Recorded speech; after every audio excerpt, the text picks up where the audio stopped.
Mikarakara faradoboka ho an'ireo izay atrika ny fifaninanana ho magistrat izay omen'ny PRECAS ny tompona andraikitra ho anivon'izany PRECAS izany amin'izao fotoana izao.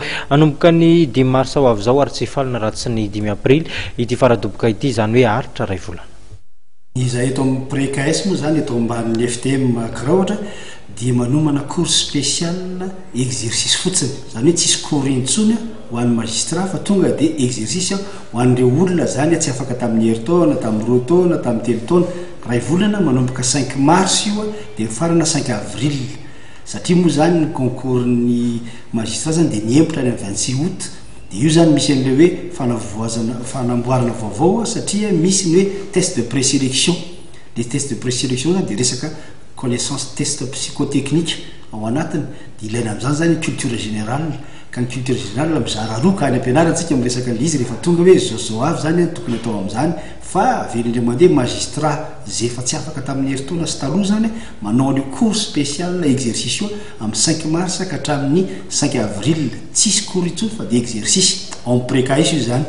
Dia manaraka izay ny fidirana 10 mars ndraiky isa ho an'ny polisy, manao zay polisy agent, ny inspecteur de police, officier de police, commissaire de police, dia amin'ny 10 mars miaraka amin'ny inspecteur des douanes deuxième vague zany io dia miaraka koa amin'ny ny amin'ny nama rehetra, inspecteur des impôts, agent diplomatique, ny commissaire ny commerce, ny administrateur civil sy ny rehetrarehetra.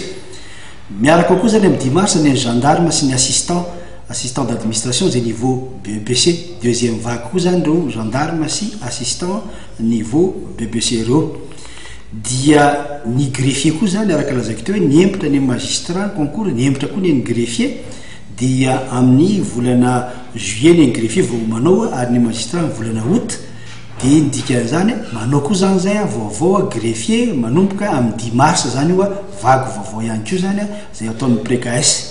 Ny téléphone azahoana amin'ny PRECAS moa zany dia 034 50 012 05 34 50 012 05, ary ny anankiray dia 033 85 788 55 33 85 788 55. Misy ny PRECAS zany dia aokra ohatra 80 mètres eo ambanin'ny FTM Fobe Taotsaritanin'ny Madagasikara. Raha midina ho anankiray ohatra, raha miakatra ho any ambanidiana dia eo amin'ny 50 metatra eo zany miala amin'ny pharmacie anitra sy ny PMU. Averin'ireo mandeha fa ny PRECAS zany dia manao an'ilay cours spécial exercice fotsiny ho an'ny magistrat zay tsy afaka teo aloha rehetra zany du 5 mars au 5 avril. Dia ny greffier koa zany afaka miditra dia zao koa fa 10 mars manomboka ny greffier vaovao, ary ny miaraka amin'ny polisy rehetrarehetra zany io, agent de police, inspecteur, officier ary ny commissaire, dia ny gendarme sy ny assistant d'administration zay niveau bac. Dia nyzao dia efa miomana satria mety atsoatso koa zany ny concours amin'ireo zavatra ny teneniko rehetrarehetra teo. Ny inspecteur des douanes moa dia efa deuxième vague zany manomboka zao.